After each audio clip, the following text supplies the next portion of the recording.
Hello and good day, eh? Welcome to the Super Good Camping Podcast. My name is Pamela. I'm Tim. And we are from supergoodcamping.com. We are here because we're on a mission to inspire other families to enjoy camping adventures, such as we have with our kids. Today we wanted to talk about being a tree hugger just like we are.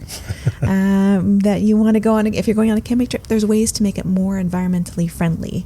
So that's super important to us. So first of all, we want to talk about just some of your gear, that you can choose more eco-friendly camping gear. So camping equipment that's made from more sustainable materials and also more durable materials, because you just don't want to throw away stuff that you're going to be having to replace every couple of years. But things like bamboo, recycled plastics, organic cotton, look for gear that's durable, reusable, and free from harmful chemicals and forever chemicals, such as when we talked to Deuter Backpacks, as she was saying that they've been striving to make their equipment free of forever chemicals. Yeah, Mountain Equipment for a very long time has been working towards that sustainable equipment manufacturing. What's the other term? Sustainable and people friendly, not shipping it out to somewhere where they use like slave labor. I don't know what the right term is. People friendly too. So that's important, I think. Yeah. When you're packing to go, pack light, especially, well, if you're in the backcountry, you're packing light anyhow. You don't need to take more stuff. You're going to burn more fuel. You don't need to take tons and tons and tons of food. Just take what your menu says. Maybe some snacks for the kids for later in the evening, but you're going to avoid food waste. You can never anticipate exactly how much kids are going to need to eat. That's the only downside. That's true. That's true. Like, I'm hungry. Oh, but you just say, I'm hungry. The problem there is, so if you're taking it in a cooler, food waste is much more likely to happen as opposed to out of your fridge, because it melts. You have to replace the ice, that sort of deal. So it's a little bit. It's a little more dicey with a cooler. And kid camping too, they're digging through and then stuff is not staying as cold as you intended it to. 4 hours, yeah. Use eco-friendly campfires. So if campfires are allowed in your camping area, this is in the backcountry, use fallen branches and dead sticks and as firewood instead of cutting into live trees. Never cut into live trees. Don't do it. And it's pointless anyway. It's not going to burn. So if you're looking to do a smoke signal fire, okay. Otherwise, it's kind of pointless. Yeah. Ensure that the fire is fully extinguished before leaving, and follow all fire safety guidelines. And Tim and Thomas has certainly been in an instance where they found a campfire that was not fully extinguished. Yeah. And it's very disheartening to find, because that's, well, as we're recording this, there are it's something insane, like 89 wildfires in Alberta right now, and I think 23 of them are out of control.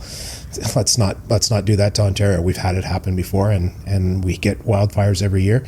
Lightning strikes. Let's try not to make them be. Let's not add to the count. Okay. As part of the packing light with food and whatnot, take reusable cutlery, plates. Your mess kit.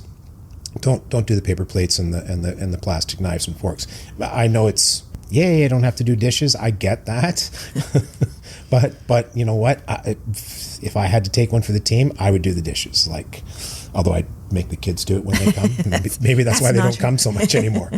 Use rechargeable batteries, which we do all the time anyway, period. But rechargeable batteries for your flashlights and for your lanterns and any other electronic devices. And we take solar panels with us to charge our rechargeable batteries. Yeah, and a power bank to recharge our phones and things like that. We've got Lucy lights, which have built-in solar chargers on them.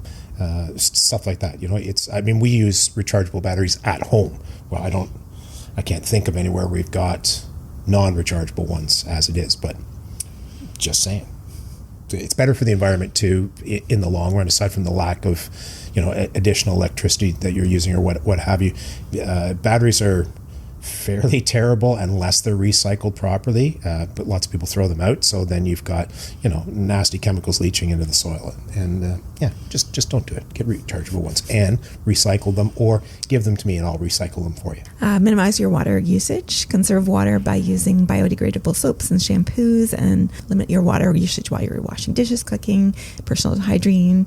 Collect rainwater if you can for non-drinking purposes if it's permitted to do that, which is an awesome idea regardless too. So when you're home, you can collect rainwater for your garden and your lawn and not be wasting water unnecessarily. Yep. And then again, if you've listened to us more than once, you've probably heard us mention leave no trace. It's a 7 principle guiding philosophy, I suppose.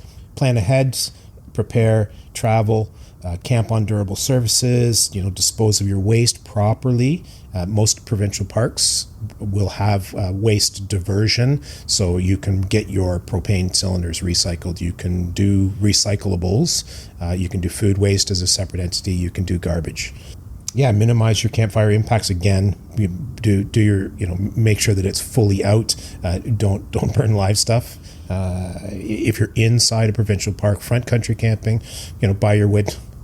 I can't, in good conscience, say buy your wood from the park, although the money from that wood does go to the park, so that's a good thing. But buy locally sourced wood. Yeah, respect wildlife and keep in mind that you're in their habitat, so try not to wreck it for them, and don't.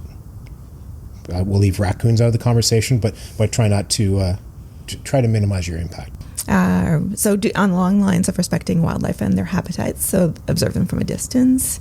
They're not in a petting zoo, so they're not intended for you to go up and pet or take a selfie with them. Try to avoid feeding them or disturbing their homes. So just as if someone's coming into your home, you don't want them trashing your home, let's not go in and trash theirs.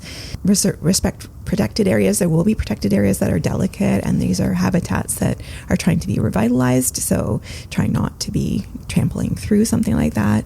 And mindful of any specific regulations regarding wildlife in the camping area that you're in.